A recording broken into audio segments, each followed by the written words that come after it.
Hey, Rick Sedberry, and it's time for another Mortgage Moments with Rick.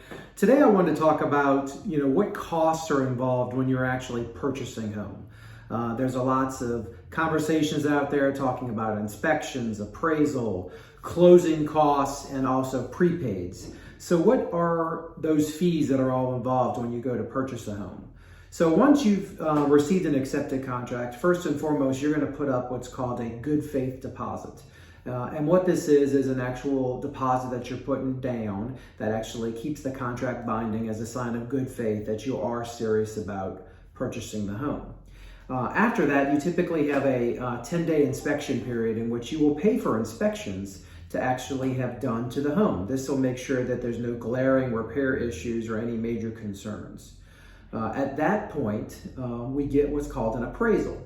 And what an appraisal is an actual very detailed multiple-page report that will actually not only give a value to the home, but give a lot of specifics as it pertains to square footage, bedrooms, baths, that type of thing. Now, an appraiser is not a licensed home inspector, so he will call out glaring visual issues that may show up in the home, but he is not a licensed home inspector, so he can't comment on very specific items.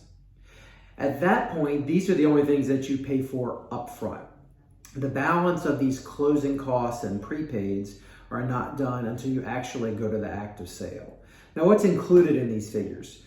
From a prepaid item, you have your homeowner's insurance, possibly flood insurance if the house is located in an area that requires it, and then you also have to pay what's called property taxes. Now, a little bit unique part of living in Louisiana is we have what's called Homestead Exemption. And what this means is you do not pay taxes on the first $75,000 of assessed value. The actual taxes will vary depending on where you're purchasing because there is different millages throughout the state. Closing costs include several items. You have any lender fees, which could include a credit report, an underwriting or processing fee. You have title fees. This is what the title company will typically charge. This is to research the title, record everything into your name, and there's also title insurance involved. Now, there are several ways that you can pay these closing costs and prepaids when it comes to purchasing a home. Obviously, the first and foremost easiest way is you just pay that out of pocket. But sometimes that is not always an option for you. So there are several other possibilities. One, you can ask the seller to assist with those closing costs. Depending on your loan type, will allow us to decide how much the seller is able to assist with those costs.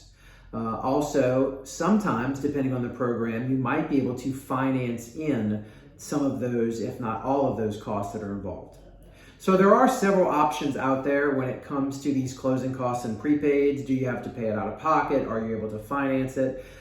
Any questions, always feel free to reach out to your lender. Feel free to comment below if you have any specific questions. As always, make sure you follow us, make sure you subscribe to our YouTube channel, which we will share in the comments. And we hope you have a great day and look forward to talking to you soon.